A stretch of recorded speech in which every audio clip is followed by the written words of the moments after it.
কোরআনের সঙ্গে যারা ছিল তাদের ভাগ্য যদি পরিবর্তন হয়, আমি আপনাদের কাছে জানতে চাই ৭১ সালে বাংলাদেশ স্বাধীন হওয়ার পরে ৫৪ বছরে ৩ জন শাসক ক্ষমতায় ছিল, একজন শাসক আল্লাহর কোরআন দিয়ে বাংলাদেশ চালাতে পারে নাই। যার কারণে প্রত্যেকটা জায়গায় জায়গায় অন্যায় দিয়ে, অবিচার দিয়ে, জুলুম দিয়ে, দুর্নীতি দিয়ে মানুষদেরকে মেরে তারা অবৈধ ক্ষমতার মস্ততে টিকেছিল। ঠিক কিনা বলেন? এই কোরআন যদি আমাদের ভাগ্য পরিবর্তনকারী কিতাব হয়, আমি আপনাদের কাছে জানতে চাই ৫৪ বছরে সব দেখেছেন, আগামীতে আমাদেরকে কোরআন দিয়ে বাংলাদেশ চালাতে হবে। আগামীতে একটাই দাবি, কোরআনের সংসদ গঠন করতে হবে। আগামীতে একটাই দাবি, আল্লাহর কোরআন ছাড়া জমিন যার আইন চলবে তার, এই স্লোগান ছাড়া অন্য কোনো মানবতার স্লোগান চলতে পারে না। এই জন্য প্রয়োজনে আমরা মুসলমান জীবন দেব, এর জন্য প্রয়োজনে আমরা বুলেটের সামনে দাঁড়িয়ে যাব, নিজেদের অধিকারকে আদায় করে এই জমিনের মধ্যে আমরা কোরআনের বিধানকে কায়েম করবো। ঠিক কিনা বলেন? রাজি আছেন? কারা কারা হাত তুলে আল্লাহকে দেখান।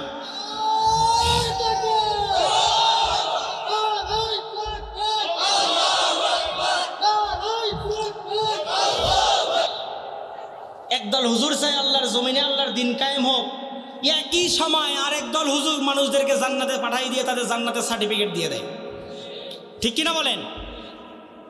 আবার কিছু হুজুরকে পাওয়া যায় তারা তাদেরকে দেশের জাতীয় ইমামও ঘোষণা দেয়। কথা বলেন না কেন? তারা মুখে যতই বলুক আমরা নামাজ পড়ি, রোজা রাখি, হজ করি, তাহাজ্জুদ পড়ি, দান করি, মদিনার সনদে দেশ চালাবো, অদৌ কিন্তু তারা মুমিন নয়, তারা মুনাফিক। ঠিক কিনা বলেন? মদিনার সনদে যদি দেশ চালানোই লাগে, এই দেশের মধ্যে ১ বছরের ব্যবধানে ২টা খুন হতো না এই জমিনে। ঠিক কিনা বলেন? এটা কি মদিনার সনদ? মদিনার সনদে তো ১ বছরের মধ্যে ২০০ খুনের ইতিহাস নাই। ঠিক কিনা বলেন?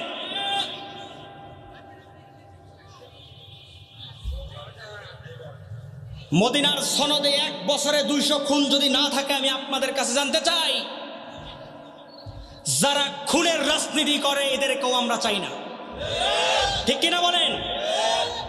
চোখেরই পলকে তুমি হতে পারো লাশ, বন্ধ হবে চিরতরে তোমারই নিঃশ্বাস।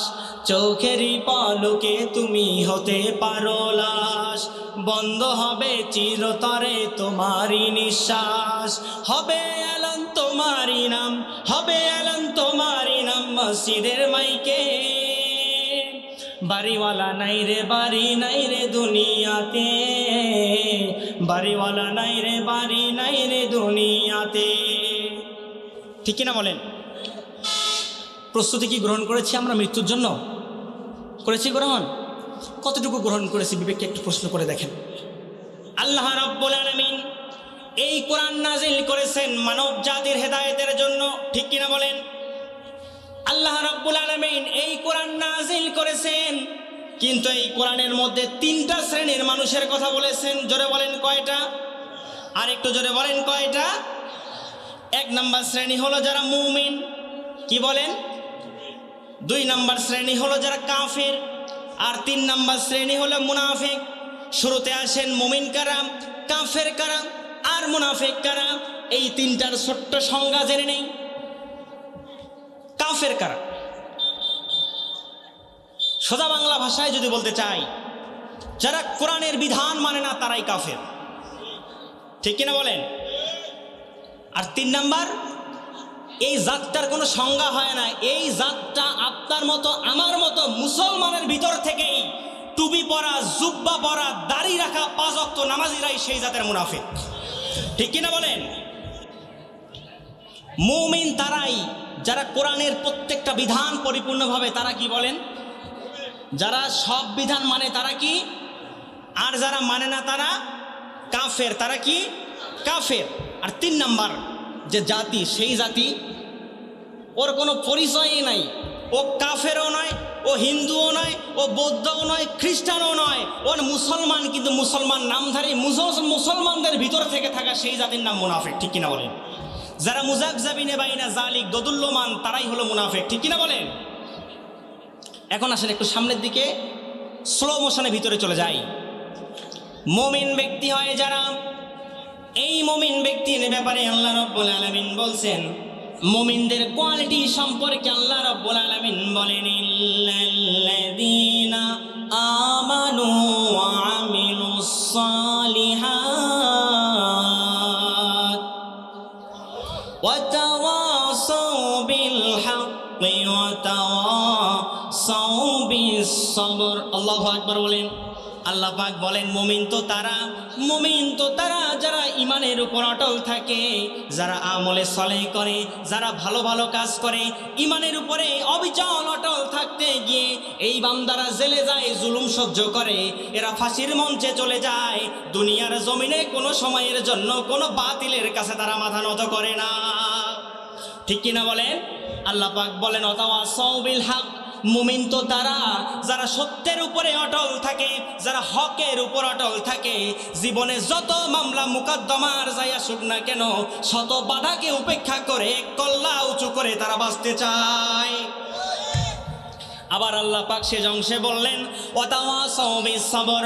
আর মুমিন তো তারাই যারা শত বিপদ মুসিবত জানা সত্ত্বেও কোনো বিপদ আর মুসিবতকে তারা ভয় করে চলে না, সব বিপদ আর মুসিবতের মধ্যে নিজেরা ধৈর্য ধারণ করে, পরিবারকে ধৈর্য ধারণ করার নির্দেশ দেয়, আহলওয়ালাদেরকে সেই পথের মধ্যে অবিচল অটল রাখে, ইমানের পথ থেকে যেন তারা দূরে সরে না যায়, এই দাবি, এই শর্ত, এই নসিহত তারা সন্তানদেরকে মৃত্যুর পূর্ব মুহূর্ত বলে যায়। ঠিক কিনা বলেন? শুধু পয়েন্ট গুছাচ্ছি, আলোচনাটা কিছুক্ষণ পরে বুঝবেন, জাস্ট 10টা মিনিট যাক। সম্মানিত প্রিয় ভাইরা, এরপরে আসেন মুমিনদের আরেকটা পরিচয়। আল্লাহ পাক বলেন ইন্নাল্লাযিনা আমানু ওয়া আমিলুস সলিহাত কানাত লাহুম জান্নাতুল ফিরদাউসি নুজুলা। আমার আল্লাহ বলেন, ঈমান এনেছো বান্দা, ভালো ভালো কাজ করেছো, নেক কাজ করেছো, সৎ কাজ করেছো, আমি আল্লাহ তোমার জন্য কানাত ফেলে মাজির সিগা অতীতকাল সূচক বাক্য আল্লাহ পাক দিয়ে বললেন, ও বান্দা তোমার জন্য আমি আল্লাহ আমার জান্নাতুল ফেরদাউস তৈরি করে রেখেছি। সুবহানাল্লাহ বলেন না? তাহলে বলেন মুমিনের উপরে বিপদ আসলে মুমিন কখনো ভয় পায়? কথা বলেন পায়? মুমিনের উপরে বিপদ আসলে মুমিন সদা সর্বদা বিপদের উপরে অটল থাকে। ঠিক কিনা বলেন? মুমিন সদা সর্বদা ধৈর্য ধারণ করে আল্লাহর প্রতি, মুমিন সদা সর্বদা হকের উপর অবিচল থাকে, কারণ এই মুমিন জানে তার জীবনের মালিক আল্লাহ, তার মরণের মালিক আল্লাহ। এই মুমিন জানে জীবন থাকবে আল্লাহর জন্য, জীবন যাবে আল্লাহর জন্য, আল্লাহর রাহে এই জীবন বিলীন করে দিতে যাবে। এরপরও এই মুমিন আল্লাহর জমিনে কোরআনের পথ ছাড়া এক বিন্দু পরিমাণ কোনো বাতিলের পথকে অনুসরণ করবে না। ঠিক কিনা বলে? এই মুমিন তো জানে বাঁচলে গাজী, মরলে শহীদ। এই মুমিন সেই জীবনের তামান্না লালন করে শাহাদাতের জন্য নিজের জীবনকে কোরআনের জন্য বিলীন করে দেয়। এরপরে কোনোদিন কোনো ফ্যাসিস্ট স্বৈরাচারদের সামনে মাথা নত করে না। এই মুমিন জীবন দেবে আল্লাহর পথে, মুমিন বাঁচবে আল্লাহর পথে। এই পথে চলতে গেলে জীবন মরণ বাজি রেখে আগামীতে কোরআন বিজয়ের যে হাতছানি দিচ্ছে, এই কোরআন বিজয়ের হাতছানিতে কোনো মামলা হামলা, কোনো ধুমকি আমকিকে ভয় না করে আল্লাহর কোরআনকে বিজয় করে এই জমিনের মধ্যে কোরআনের পার্লামেন্ট গঠন করতে হবে। ঠিক কিনা বলেন? সেই পথে চলতে রাজি আছেন কারা কারা? দিয়ে হাত তুলে আল্লাহকে দেখা।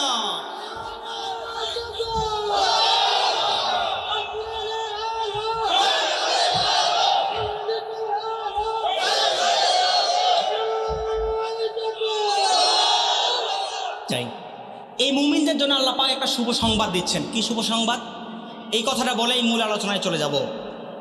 আল্লাহ পাক বলছেন তাহা হরফে মুকাত্তাত, এর অর্থ আল্লাহু আ'লামু বিমুরাদ, আল্লাহ এবং আল্লাহ রাসূল ভালো জানেন। ঠিক কিনা বলেন? মা আনজালনা আলাইকাল কুরআন লিতাশকা। সুবহানাল্লাহ বলেন না? আল্লাহ পাক বলেন নবী, আপনার উপরে আমি এই কোরআনকে নাজিল করেছি, আপনি অভাবগ্রস্ত হবেন, আপনি টেনশনে পড়ে যাবেন। ও নবী, এই কোরআনকে আপনার উপরে আমি নাজিল করেছি, নবী আপনি কি টেনশনে পড়ে গিয়ে ভীত শঙ্কিত হবেন? না, কখনোই না। লিতাশক, লিতাশক শব্দের ব্যাখ্যায় মুফাসসিরে কেরামগণ লিখেছেন, নবী এই কোরআন আপনার উপরে আমি আল্লাহ নাজিল করে দিয়েছি, এই কোরআন নিয়ে আপনাকে টেনশন করার দরকার নাই। আমি আল্লাহ আপনার জন্য ওয়াদা দিয়ে দিলাম, আপনার জীবনের সব ভাগ্যকে আমি আল্লাহ পরিবর্তন করে দিব। সুবহানাল্লাহ বলেন না? তাহলে কোরআন এসেছে আমার নবীর ভাগ্যকে পরিবর্তন করার জন্য। ঠিক কিনা বলেন? কোরআনের সঙ্গে যারা ছিল তাদের ভাগ্য পরিবর্তন হয়েছিল কিনা বলেন? কোরআনের সঙ্গে যারা ছিল তাদের ভাগ্য যদি পরিবর্তন হয়, আমি আপনাদের কাছে জানতে চাই ৭১ সালে বাংলাদেশ স্বাধীন হওয়ার পরে ৫৪ বছরে ৩ জন শাসক ক্ষমতায় ছিল, একজন শাসক আল্লাহর কোরআন দিয়ে বাংলাদেশ চালাতে পারে নাই। যার কারণে প্রত্যেকটা জায়গায় জায়গায় অন্যায় দিয়ে, অবিচার দিয়ে, জুলুম দিয়ে, দুর্নীতি দিয়ে মানুষদেরকে মেরে তার অবৈধ ক্ষমতার মস্ততে টিকেছিল। ঠিক কিনা বলেন? এই কোরআন যদি আমাদের ভাগ্য পরিবর্তনকারী কিতাব হয়, আমি আপনাদের কাছে জানতে চাই ৫৪ বছরে সব দেখেছেন, আগামীতে আমাদেরকে কোরআন দিয়ে বাংলাদেশ চালাতে হবে। আগামীতে একটাই দাবি, কোরআনের সংসদ গঠন করতে হবে। আগামীতে একটাই দাবি, আল্লাহর কোরআন ছাড়া জমিন যার আইন চলবে তার, এই স্লোগান ছাড়া অন্য কোনো মানবতার স্লোগান চলতে পারে না। এই জন্য প্রয়োজন আমরা মুসলমান জীবন দেব, এর জন্য প্রয়োজনে আমরা বুলেটের সামনে দাঁড়িয়ে যাব, নিজেদের অধিকারকে আদায় করে এই জমিনের মধ্যে আমরা কোরআনের বিধানকে কায়েম করবো। ঠিক কিনা বলেন? রাজি আছেন? কারা কারা হাত তুলে আল্লাহকে দেখান।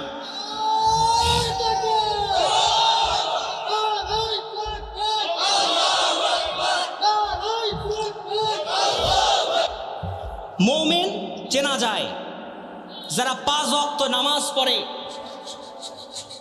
যারা ফরজ বিধান মানে, যারা এই চিন্তাকে মাথার মধ্যে লালন করে, আলা লাহুল খলকু ওয়াল আমর, সৃষ্টি যার আইন চলবে, এই চিন্তা ভাবনা যাদের মাথার ভিতরে থাকে তারাই হলো মুমিন। ঠিক কিনা বলেন?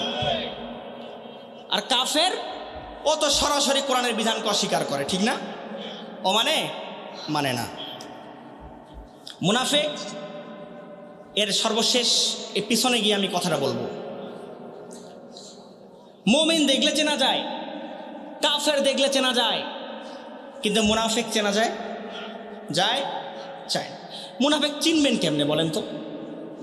এত মুনাফিকের খাসলত, স্বভাব, মুনাফিকের কোয়ালিটি কেমনে চিনবেন?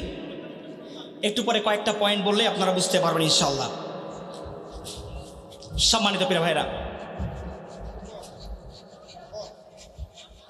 আজকে গোটা পৃথিবীতে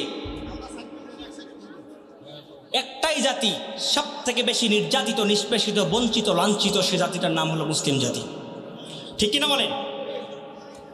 সব থেকে বেশি নির্যাতিত জাতির নাম মুসলিম জাতি। ৭৫০ বছর মুসলমানেরা এই ভারতীয় উপমহাদেশ শাসন করেছে।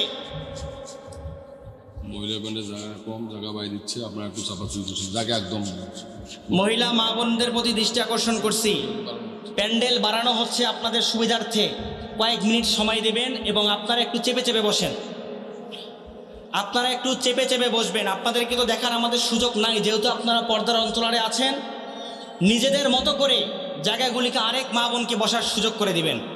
আপনাদের জন্য জায়গা তৈরি করা হচ্ছে। সম্মানিত প্রিয় ভাইরা, আজকে তাম পৃথিবীতে মুসলিম জাতি নির্যাতিত, বঞ্চিত, অপমানিত, লাঞ্ছিত। তার একটাই কারণ, আজকের গোটা বিশ্বের মুসলিম উম্মাহ আল্লাহর কোরআন থেকে দূরে সরে গেছে। ঠিক কিনা বলেন? এই কোরআন থেকে দূরে সরে যাওয়ার কারণে তাম পৃথিবীতে মুসলমান যেখানে, মুসলমান নিধনের মিশন সেখানে। আজকে একটা হিন্দু ভাইয়ের গায়ে হাত দেন, কালকেই ভারতীয় মিডিয়ারা প্রচার করা শুরু করবে, তাদের সব টিভি চ্যানেল নিউজ করবে বাংলাদেশের সংখ্যালঘুদের প্রতি আঘাত। ঠিক কিনা বলেন? বৌদ্ধদের গায়ে আঘাত দেন, চায়না জাপান খেপে যাবে। খ্রিস্টানের গায়ে আঘাত দেন, আমেরিকা খেপে যাবে। কিন্তু দুঃখ লাগে, আফসোস এটাই আমাদের, 90% মুসলমানের দেশ বাংলাদেশ। এই বাংলাদেশের মধ্যে মুসলমান মাইর খায়, কিন্তু মুসলমানদেরকে নিয়ে কেউ কোনো খোঁজ খবর রাখে না। আর এক শ্রেণীর টুপি পরা মুসলমানেরা, তারা শুধু জিকির নিয়ে ব্যস্ত থাকে আর দরবার খানকা নিয়ে ব্যস্ত থাকে।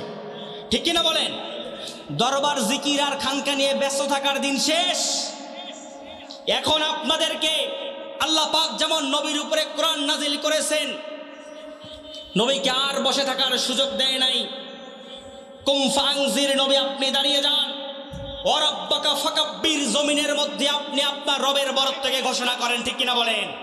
তার মানে এই কোরআন শুধুমাত্র শুয়ে থাকলে এই কোরআনের বিধানকে আপনি কায়েম করতে পারবেন না।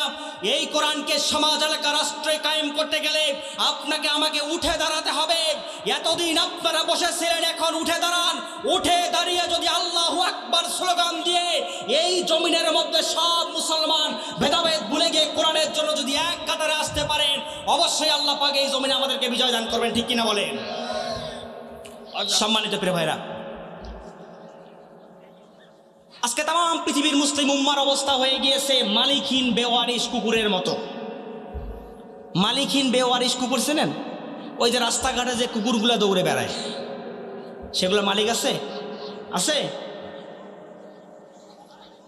গোটা বিশ্বের মুসলিম উম্মার অবস্থা আজকে এরকম হয়ে গেছে মালিকহীন বেওয়ারিশ কুকুরের মতো। রাস্তার একটা কুত্তা চলে যায়, গাড়ি যদি তাকে চাপা দিয়েও চলে যায়, 7 দিনও লাশটা কিন্তু ওখানেই পড়ে থাকে, ঠিক কিনা বলেন? কিন্তু পোষা কুকুর যেটা, মালিক কি করে জানেন? একটু জ্বর হলে প্রাণী হাসপাতালে নিয়ে যায়, ডাক্তারের কাছে গিয়ে ট্রিটমেন্ট নিয়ে আসে, ঠিক না? আজকে তাম পৃথিবীর মুসলিম উম্মার অবস্থা এমন হয়ে গেছে বেওয়ারিশ কুকুরের মতো। চিড়িয়াখানায় যান, ওই একই কুকুর, বা সুন্দরবনের কোনো বাঘ, সুন্দরবনে কোনো প্রাণীকে যখন চিড়িয়াখানায় রাখে, টাকা দিয়ে কিন্তু আপনাকে আমাকে দেখতে হয়, ঠিক কিনা বলেন? কিন্তু আজকে মুসলিম জাতি এত হতাশ, আজকে মুসলিম জাতি এত দশাগ্রস্ততার কারণটা কি? তার কারণ একটাই, আজকে মুসলিম জাতি তার রবের বরত্ব থেকে দূরে সরে গেছে। গোটা বিশ্বের মুসলিম জাতি আজকে আল্লাহর ওয়াহদানিয়াতকে ভুলে গেছে, ঠিক কিনা বলেন? যার কারণেই আমাদের মাঝে কোনো শান্তি নাই। আর আমরা মুসলমান যেখানে, ফুটবলের মতো আমাদেরকে সবাই লাথি মারে সেখানে। সম্মানিত প্রিয় ভাইরা, এই অবস্থায় তাম পৃথিবীতে যখন মুসলমানদের এই করুণ দুর্দিন, আল্লাহ রাব্বুল আলামিন মুমিন জাতিদেরকে শুভ সংবাদ দিয়ে দিলেন, ও মুমিন জাতি শোনো শোনো, আমি আল্লাহ পাক তোমাদের জন্য শুভ সংবাদ দিয়ে দিলাম, কানাত লাহুম জান্নাতুল ফিরদাউসি নুজুলা, আমি আল্লাহ তোমাদের জন্য জান্নাতুল ফিরদাউস তৈরি করে রেখেছি। জান্নাতুল ফিরদাউস ছোট জান্নাত না বড় জান্নাত? ছোট না বড়? সবার সেরা, সবার সেরা, সবার সেরা জান্নাত যদি আল্লাহ পাক আপনার আমার জন্য রাখে, তাহলে বলেন এই জীবন দিয়েছেন যে আল্লাহ, এই হায়াত দিয়েছেন যে আল্লাহ, যে আল্লাহর অক্সিজেন খেয়ে আপনি আমি বেঁচে পড়ে আছি, সে আল্লাহর রাহে আমাদের জীবন দেওয়ার দরকার আছে না নাই বলেন? আছে কিনা বলেন? সে আল্লাহর জন্য, আল্লাহ পাক যেন তার দিনের জন্য আমাদের সকলকে কবুল করেন, সবাই বলেন আমিন। আরো জোরে বলেন আমিন। সম্মানিত প্রিয় ভাইরা, আমাদের সমাজের মধ্যে মুমিনের ঠিকানা যদি জান্নাত হয়ে থাকে, আল্লাহ পাকের কোরআনের আয়াত। এখন আসেন 2 নম্বর শ্রেণীটা জেনে নেই, কাফের আর মুনাফিক 2 এবং 3 নম্বর শ্রেণী কারা? আল্লাহ রাব্বুল আলামিন বলেন, এই কাফের আর মুনাফিক শ্রেণীর মানুষ হবে যারা, আমার সমাজে একটা প্রচলিত কথা আছে, সে কথাটা হলো সরে সরে মাস্তুতো ভাই। আছে না? সরে সরে মাস্তুতো ভাই। এরপর আরেকটা কথা আছে প্রচলিত, এরপর আরেকটা কথা আছে প্রচলিত, সে কথাটা হলো সমাজে সিগারেট খোর, চেনেন না আপনারা? ও কিন্তু ওর জাতি ভাই ঠোঁট দেখলেই বুঝতে পারে ওর কাছে সিগারেট বা গ্যাস পাওয়া যাবে। কি বলে, যাবে না? ও কি কোনো টুপিওয়ালা ব্যক্তিকে বলবে যে ভাই একটা DSLR বা গ্যাস লাইট দেন তো সিগারেট ধরাই বলবে? ও কিন্তু ওর স্বজাতি ভাইয়ের ঠোঁট দেখলেই বুঝতে পারবে এটা আমার জাতি ভাই, ঠিক না? মাদক আসক্ত যারা, ড্রাগ অ্যাডিক্টেড, ও বাংলাদেশের যে প্রান্তে যাক, পৃথিবীর যে প্রান্তে যাক, ও কিন্তু জাতি ভাইকে ঠিকই খুঁজে বের করবে। কথা বলেন, আমার কথা বুঝতেছেন আপনারা? তদরূপ মুমিন ব্যক্তি যারা, মুমিন কিন্তু মুমিনকে সহজে চিনতে পারে না। তার কারণ হলো মুমিনের ভিতরেই লেবাস পরিহিত ভাবে মুনাফিক তার ভিতরে লুকিয়ে থাকে, ঠিক কিনা বলেন? সামনে বলে এক কথা, পিছনে গেলে আরেক কথা। আপনার বিশাল প্রশংসা, পিছনে গেলে আপনাকে বাস দেওয়ার জন্য রেডি, ঠিক কিনা বলেন?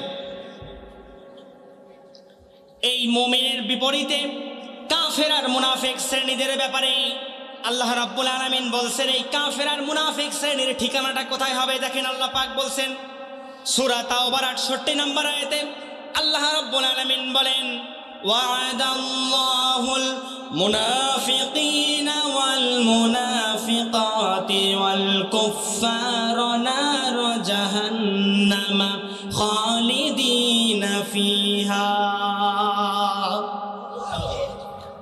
মুনাফিক এবং কাফের, সে পুরুষ আর নারী যেই হোক, আল্লাহ পাক বললেন তারা জাহান্নামে যাবে। কোথায় যাবে? খালিদিনা ফিহা, জাহান্নামে তারা চিরকাল থাকবে। এখন বলেন জান্নাতে গেলে সফলতা না জাহান্নামে গেলে সফলতা? জান্নাত না জাহান্নাম? জান্নাত গেলে যদি আপনার আমার সফলতা হয়, ছোট্ট একটা কথা 30 সেকেন্ডে আমাকে বলেন, আমাদের সমাজে চোর ডাকাত মারা যায় না? জেনাখোর মারা যায় না? সন্ত্রাস করে এমন ব্যক্তি মারা যায় না? সুদের ডিলার এমন ব্যক্তি মারা যায় না? আপনার মতো আমার মতো হুজুররাই গিয়ে কিন্তু তার জন্য জান্নাতে দোয়া করে। কথা বলেন। সুদখোর, চোর, বাটপার, সিটার, মদখোর, এদের জন্য গিয়ে যদি আপনি জান্নাতের দোয়া করেন, আপনার দোয়া কবুল হবে? কারণ ব্যক্তিটার কর্মই তো বলে দিবে সে কোথায় যাবে, ঠিক কিনা বলেন? শেষ ভালো যার সব ভালো, সে তাওবা করবে কিনা সেটা তার ব্যক্তিগত ব্যাপার, কিন্তু বাহ্যিক দৃষ্টিকোণ থেকে বলেন। কিন্তু একজন মুমিন ব্যক্তি মারা গেলে সবাই জান্নাতের জন্য দোয়া করি, কিন্তু শেষ ভালো যার সব ভালো, তার এই কথা যদি ঠিক হয়ে থাকে, মুমিন ব্যক্তি তার জীবনের মৃত্যুটা যদি বীরের মতো হয়, তার ঠিকানা জান্নাত না জাহান্নাম? জান্নাত না জাহান্নাম? জান্নাত। এই কাফেরদের ব্যাপারে এবং মুনাফিকদের ব্যাপারে আল্লাহ পাক বললেন, এই দুই সরে সরে মাস্তুতো ভাই কাফের আর মুনাফিক, এদের ঠিকানা আল্লাহর জাহান্নাম। কোথায়? জাহান্নাম। আল্লাহ পাক আবার পরে বললেন, হিয়া হাসবুহুম, এটা আল্লাহ পাকের চূড়ান্ত ফয়সালা। ওয়ালানাতাহুমুল্লাহ ওয়ালানাহুমুল্লাহ, আল্লাহ পাক তাদের উপরে লানত দিয়েছেন, তাদের উপর আল্লাহ পাক তার অভিশাপ নাজিল করেছেন। ওয়ালাহুম আযাবুম মুকিম, আর তারা চিরকাল জাহান্নামের সেই আযাব ভক্ষণ করবে, কঠিন পীড়াদায়ক শাস্তি ভক্ষণ করবে। আমি আপনাদের কাছে সর্বশেষ জানতে চাই, মুমিন হলে লাভ না কাফের মুনাফিক হলে লাভ? মুমিন হলে লাভ না কাফের মুনাফিক হলে লাভ? আল্লাহ পাক আমাদের সকলকে যেন মুমিন হিসাবে কবুল করেন। সবাই বলেন আমিন। আর একটু জোরে বলেন আমিন। সম্মানিত প্রিয় ভাইরা, এখন আসেন সামনের দিকে চলে যাই। মুমিনের ডেফিনেশন, মুমিনের সংজ্ঞা নিয়ে আলোচনা সবাই শোনেন। ছোট্ট একটা উদাহরণ শেষে বলবো, একটা হাদিসের শিক্ষা। এর আগে বলতে চাই, এই মুনাফিকি ভাইরাস নিয়ে যদি আপনি আমি মৃত্যুবরণ করি, আপনার আমার ঠিকানা জান্নাত না জাহান্নাম? শুধু জাহান্নাম নয়, ইন্নাল মুনাফিকিনা ফিদ-দারকিল আসফালি মিনান নার, মুনাফিক থাকবে জাহান্নামের সর্বনিম্ন স্তরে। যার বাড়ি হয় 10 তলা, উপর থেকে যদি কেউ পড়ে, ও বাঁচবে না মরবে? হ্যাঁ। আর যার 1 তলা বাড়ি, সে যদি ওখান থেকে লাভ দেয়, তার কিছু হবে? সর্বোচ্চ হাত পা ভাঙতে পারে কিংবা মস্কে যাইতে পারে, ঠিক না? যত উপর থেকে পড়বে তত তার শাস্তি কম হবে না বেশি হবে? আর বেশি যদি হয়ে থাকে, মুনাফিক হবে যারা, আল্লাহ পাক তাদের ব্যাপারে বললেন মুনাফিকরা জাহান্নামের সর্বনিম্ন স্তরে থাকবে, উঠে আসার কোনো সুযোগ নাই। এখন আসেন, তাবুক যুদ্ধ থেকে ফেরার পথে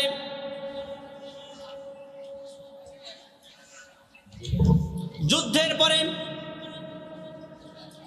একজন মুনাফিক নেতা ইন্তেকাল করলো। তার নাম হলো আব্দুল্লাহ বিন উবাই ইবনে সুলুল। এর আগে তার ব্যাপারে একটা ছোট্ট দৃষ্টান্ত দিয়ে রাখি।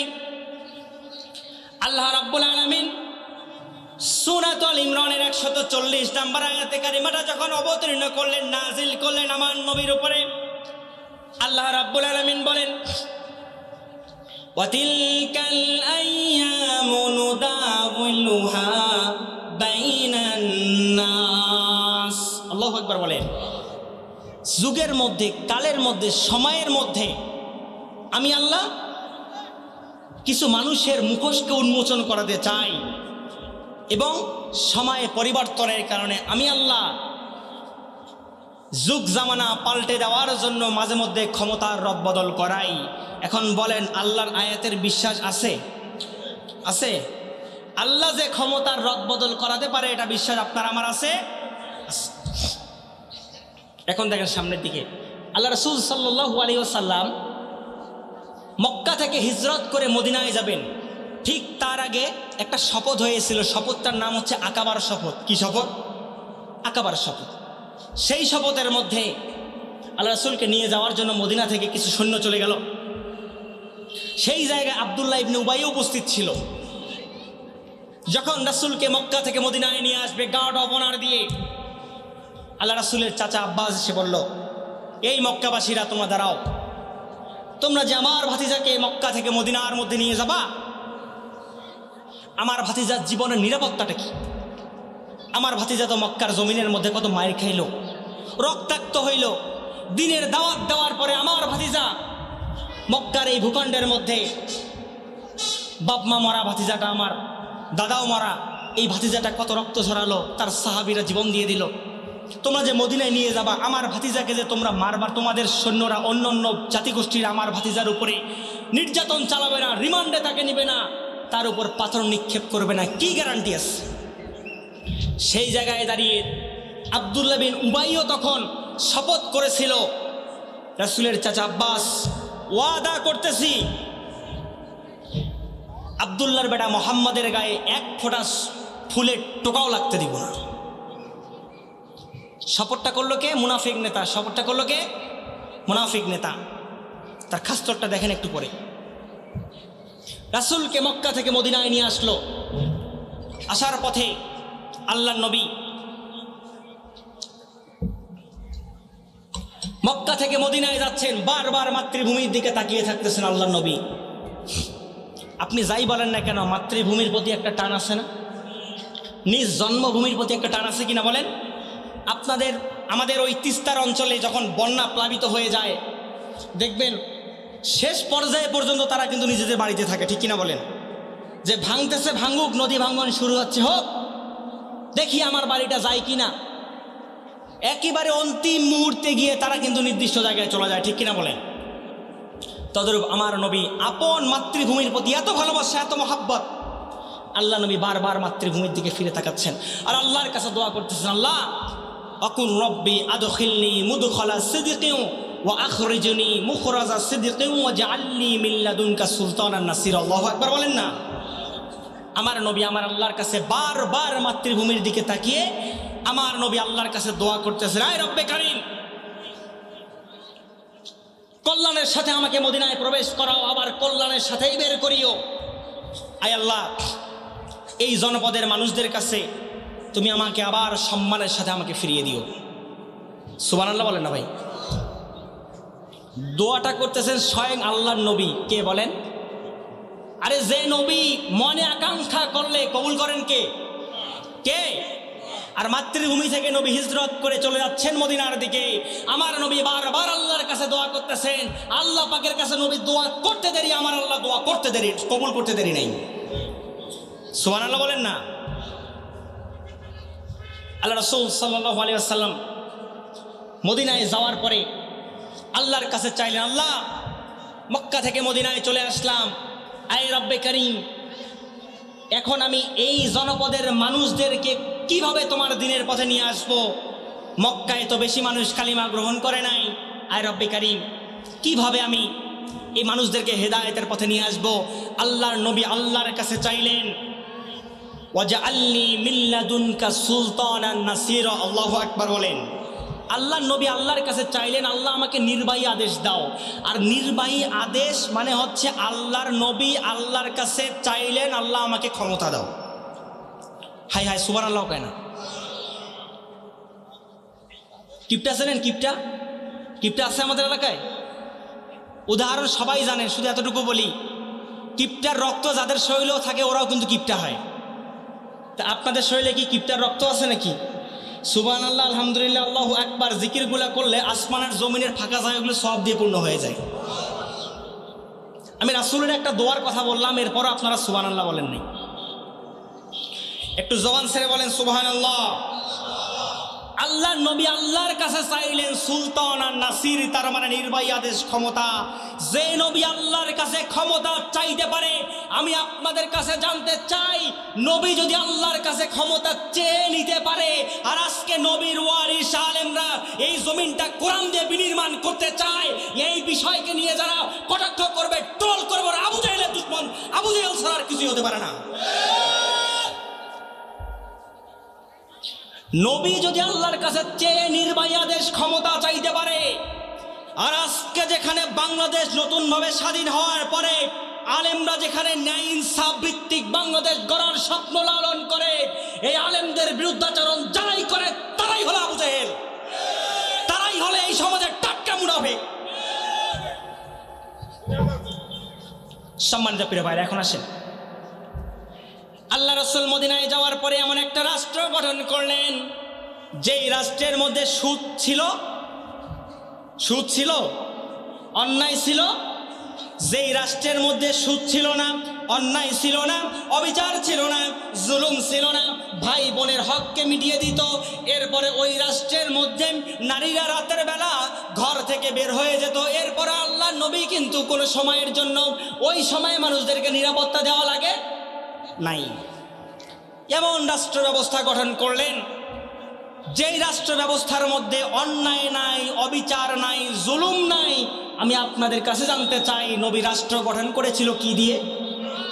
জোরে বলেন, জোরে বলেন। নবী রাষ্ট্র গঠন করেছিল কোরআন দিয়ে।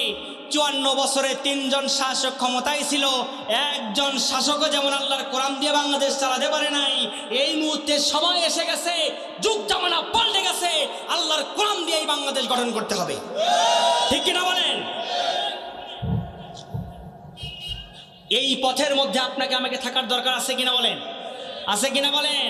আল্লাহ পাক আমাদের সকলকে কবুল করুক। আল্লাহ নবী মদিনায় হিজরতের পরে সেই সময় 2টা গোত্র ছিল, একটা গোত্রের নাম আউস গোত্র আর একটা গোত্রের নাম খাজরাজ গোত্র। এই গোত্রের সম্মিলিত একজন নেতা ছিল, তার নাম হলো আব্দুল্লাহ বিন উবাই। কি নাম? আব্দুল্লাহ বিন উবাই। উবাই ছিল মুনাফিক নেতা। এই মুনাফিক নেতা তৎকালীন সময় আউস এবং খাজরাজ গোত্রের ব্যক্তিরা তার জন্য একটা স্বর্ণের মুকুট তৈরি করলো। আমাদের রাষ্ট্রে তো আমাদের নেতা আছে, আমাদের নেতা তো আমাদের জন্য জনকল্যাণমূলক কাজ করতেছে, এত উন্নয়ন আমাদের নেতা আমাদের জন্য করতেছে, রাস্তা করতেছে, এলিভেটেড এক্সপ্রেস ওয়ে করতেছে, এরপরে তৃণমূল পর্যায়ে পর্যন্ত রাস্তা পাকা করে দিচ্ছে, জনগণের ঘরে ঘরে কারেন্ট দিয়ে দিচ্ছে। এই নেতা তো আমাদের আগামীতে আরো বারবার দরকার। এই মুনাফিকদেরকে তারা যখন সাপোর্ট দিয়েছিল, আমার নবী মদিনায় যাওয়ার পরে এই মুনাফিকদের থেকে তৎকালীন সময়ের প্রত্যেকটা মানুষ মুনাফিকদের থেকে মুখ ফিরে নিয়েছে। আল্লাহু আকবার বলেন। স্বর্ণের মুকুট তৈরি করলো, আমার নেতার মাথায় পরিয়ে দিব। এখন বলেন, নেতার প্রতি একটা ভালোবাসা আছে না নাই? আছে না নাই? আপনার নেতা যদি আপনার এলাকার উন্নয়ন করে, আপনারা তাদের জন্য একটা সংবর্ধনার ব্যবস্থা করবেন না? করবেন। তারাও একটা সংবর্ধনার ব্যবস্থা করলো। এই সংবর্ধনা যেন তেন সংবর্ধনা নয়, সোনার মুকুট দিয়ে তার মাথায় পরিয়ে দেবে। এখন বলেন, কোনো নেতাকে যদি এরকম দেওয়া হয়, ওই নেতার পা কি আর মাটিতে থাকে? থাকে? থাকে না। আব্দুল্লাহ বিন উবাই তখন একেবারে গর্বে তার বুক ফুলে গেল। হায় রে, আমার রাষ্ট্রের মানুষেরা আমাকে স্বর্ণের মুকুট দেবে। যাই হোক, সংবর্ধনা তো গ্রহণ করতেই হবে, দেশের মানুষ যেহেতু দেবে, ঠিক কিনা বলেন? ঠিক কিছুদিন অতিবাহিত হওয়ার মাঝে আল্লাহ নবী মদিনার মধ্যে এমন একটা রাষ্ট্র ব্যবস্থা গঠন করলেন, যেই রাষ্ট্রটা ছিল খায়রুল কুরুনি করনি, যেই রাষ্ট্রটা ছিল সোনালী যুগ। সুবহানাল্লাহ বলেন। দলে দলে মানুষেরা যখন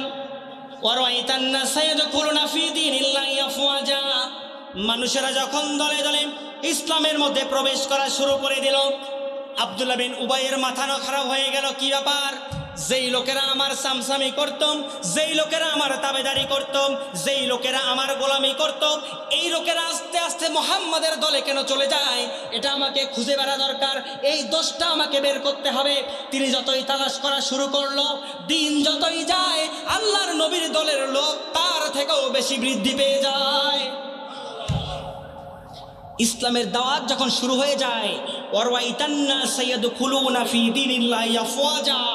মানুষরা যখন দলে দলে ইসলামের মধ্যে প্রবেশ করে, এক শ্রেণীর মুনাফিক প্রকৃতির মানুষ তখন চিন্তা করে, এই মানুষরা আগে আমাদের পক্ষে ছিল, এরা এখন আমাদের বিপক্ষে চলে যাচ্ছে, এদের বিরুদ্ধে তোমরা তালিকা করা শুরু করে দাও।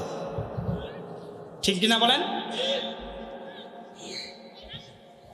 এরপর হুমকি দেওয়া শুরু করলো। কি হুমকি? তোমরা আমাদের বিরুদ্ধে কেলা কেন? নানান সময় নানান রকম প্রেশার তাদেরকে দেয়, চাপ তাদেরকে দেয়। কিন্তু বলেন, যারা জানমালের যারা জান মাল আল্লাহর রাহে বিক্রি করে দেয় আল্লাহর জান্নাতের আশায়, এই মুমিনরা কি কোনোদিন কারো ধুমকি হামকি ভয় পায়? পায় বলেন? যারা জান মালকে আল্লাহর রাস্তায় সোপর্দ করে দেয়, এই মুমিনের বডি থেকে কল্লা উপরে থাকে যতক্ষণ, মুমিন সর্বদা আল্লাহর নামের বরত্ব ঘোষণা করে ততক্ষণ। সম্মানিত প্রিয় ভাইরা, আব্দুল্লাহ বিন উবাই চিন্তা করলো, কি ব্যাপার, সব লোক চলে যায়, এখন আমাকে মুহাম্মদের সঙ্গে মিশতে হবে। রাসূল যেখানে নামাজ পড়ে, আব্দুল্লাহ বিন উবাই রাসূলের পিছনে গিয়ে ইত্তেবা করে।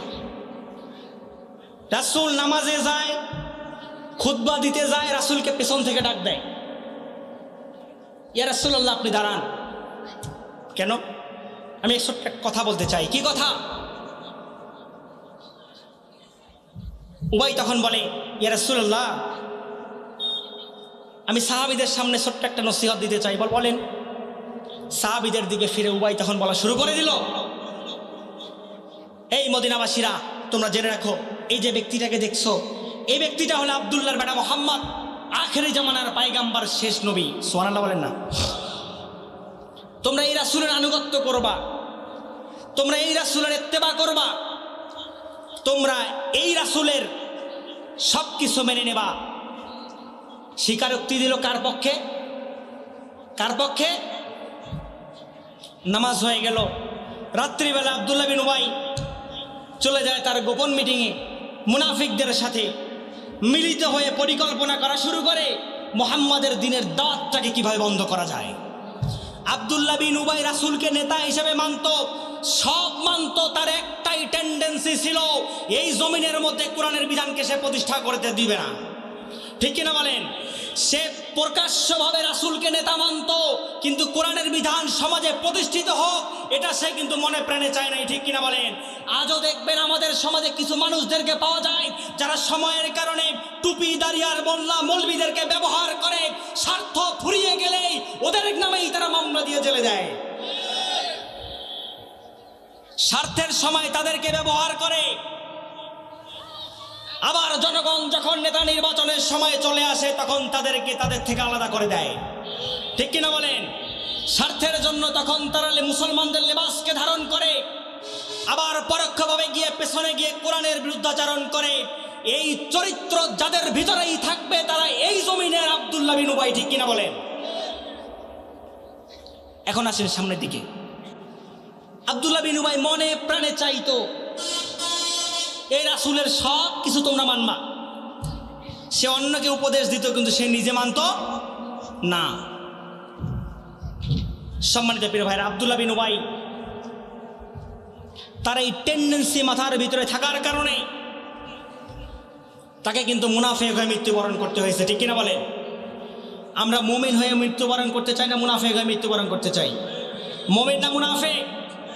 মুমিন হয়ে মৃত্যুবরণ করলে অবশ্যই আপনাকে আমাকে সেই মুমিনের কাতারে নিজের নামটাকে লেখাতে হবে। ঠিক কিনা বলেন? সম্মানিত প্রিয় ভাইরা,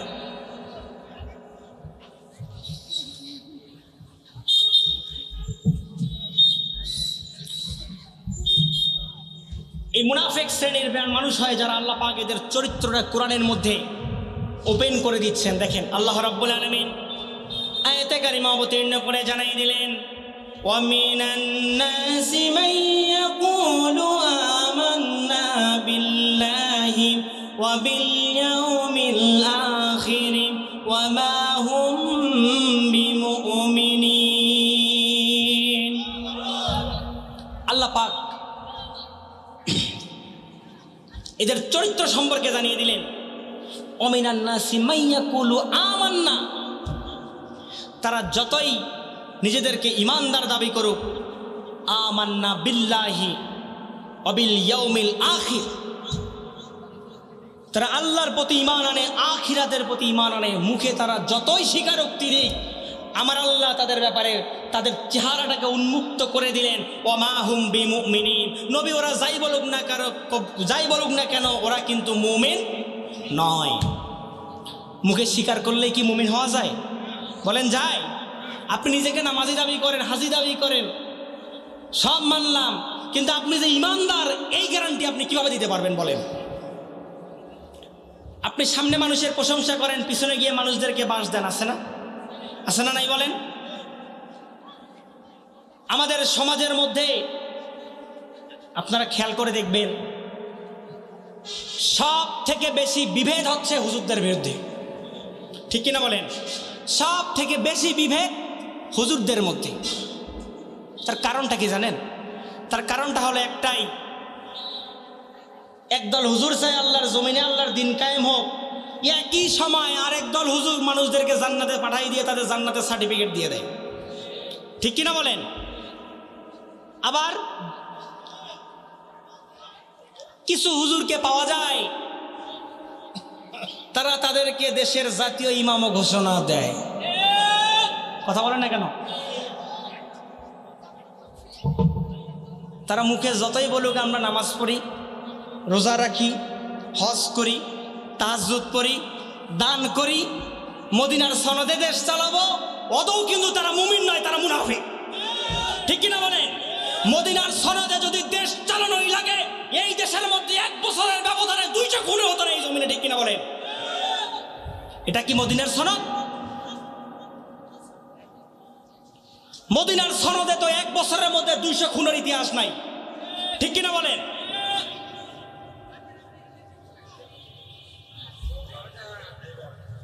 মদিনার সনদে 1 বছরে 200 খুন যদি না থাকে, আমি আপনাদের কাছে জানতে চাই, যারা খুনের রাজনীতি করে এদেরকেও আমরা চাই না। ঠিক কিনা বলেন? এই মুনাফিকদের ব্যাপারে দেখেন, এরা যদি মুখে বলে আমরা ঈমান এনেছি, অদৌ এরা ঈমানদার নয়। আমাদের সমাজে দেখবেন ফজরের নামাজের মুসল্লি আছে, মসজিদে আছে, ফজরের নামাজের মুসল্লি আছে, কিন্তু জানাজার নামাজে কিন্তু ঠিকই সব মুসল্লি আছে। ঠিক কিনা বলেন? কারণ ফজরের নামাজে গেলে কিন্তু সেখানে মাইক পাওয়া যায় না, কথা বলার সুযোগ পাওয়া যায় না, কিন্তু জানাজার নামাজে গেলে সেখানে কিন্তু কথা বলার সুযোগ পাওয়া যায়। আবার এমনও সময় পাওয়া যায় ফজর নাই, জোহর নাই, আসর নাই, মাগরিব নাই, এশায় গিয়ে 1 ওয়াক্তের নামাজ 3 বার তারা পড়ে। কথা বুঝাই নেবেন শুধু আমার। এখন দেখেন এই চরিত্রটা যাদের ভিতরে আল্লাহ রাব্বুল আলামিন বলছেন তারা আদৌ মুমিন নয়। আমার দেশে যদি মসজিদের মুসল্লি যতদিন না পর্যন্ত ফজরে বেশি হবে ততদিন পর্যন্ত এই জমিনের মধ্যে কোরআন প্রতিষ্ঠা হওয়ার সম্ভাবনা নাই। এতগুলা মানুষ বলতে পারবেন আজকে ফজরের নামাজ পড়েছেন সবাই? পারবেন? হাত তুলতে বলতেছি না, কাউকে ছোট করবো না আমি, উদ্দেশ্য আমার এটা নয়। এতগুলো মানুষ মাহফিল শুনতে এসেছেন, ফজরের নামাজ আজকের 5 ওয়াক্ত নামাজ পড়েছেন, কয়জন মানুষ বলতে পারবেন বলেন তো? চিন্তা করে দেখেন একটাবার। ফরজ বিধানটাই আপনি সঠিক মতো পালন করতে পারেন নাই, আর আপনি কিভাবে আল্লাহ জান্নাতে যাওয়ার আশঙ্কা করেন বলেন? মুসলিম হয় না জন্ম নিলেই মুসলমানের ঘরে, কাফের মুমিন তফাৎ নামাজের উপরে। ঠিক কিনা বলেন? মুসলিম হয় না জন্ম নিলেই মুসলমানের ঘরে, কাফের মুমিন তফাৎ নামাজের উপরে। জীবন গেলেও সালাতে কভু, জীবন গেলেও নামাজে কভু কইর না কেউ কাজা। মুসলিম হয় না জন্ম নিলেই মুসলমানের ঘরে, কাফের মুমিন তফাৎ নামাজের উপরে। ঠিক কিনা বলেন? পার্থক্য আপনার এখানেই। যতদিন না পর্যন্ত আপনি 5 ওয়াক্ত নামাজের শপথ নিতে পারবেন ততদিন পর্যন্ত আপনি পরিচিত মুমিন হতে পারবেন।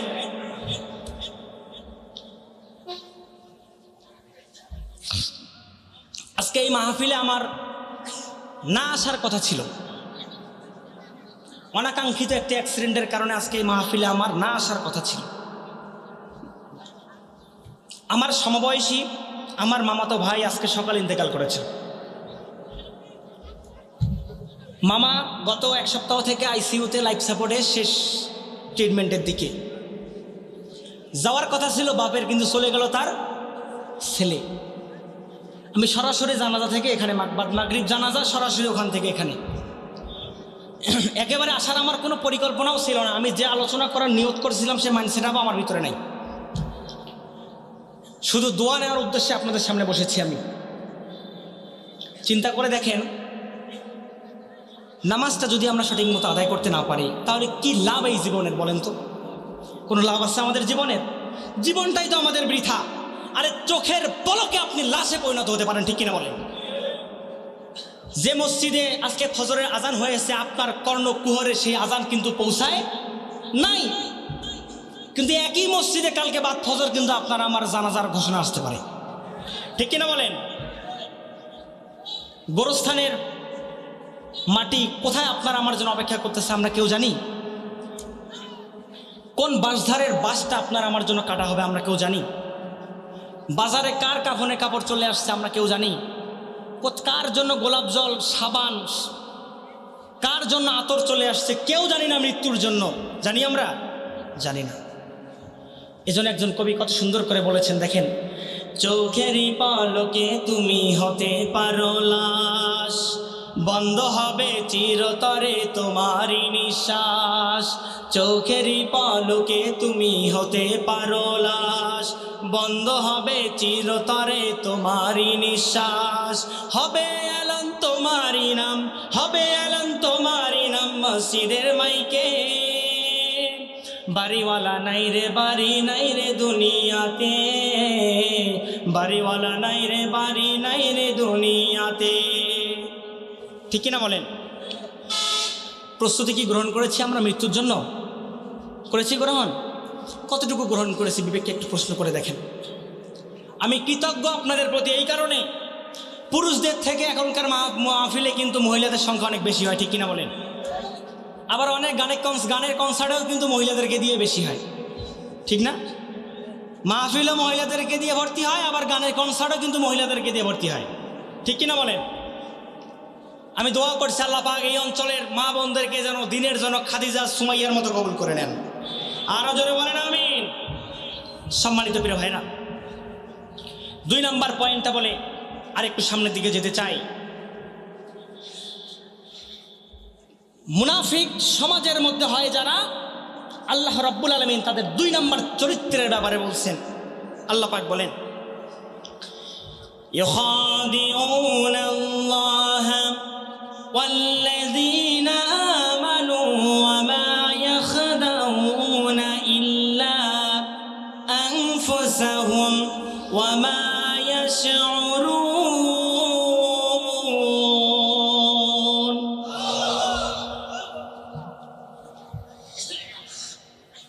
মুনাফিক হয় যারা, তারা ভাবে আমরা আল্লাহর ইমানদারদেরকে বারবার ধোঁকা দেই,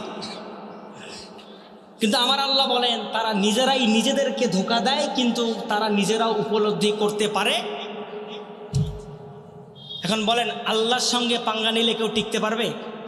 পারবে বলেন? পারবে না। আল্লাহ নামটা শুনলে আমাদের অন্তরে শান্তি আসছে না, নেই বলেন? আধুনিক মেডিকেল সায়েন্সের গবেষণা, একজন মানুষের হার্টে 84 বার আল্লাহ নামের শব্দ লেখা আছে। সুবহানাল্লাহ বলেন না?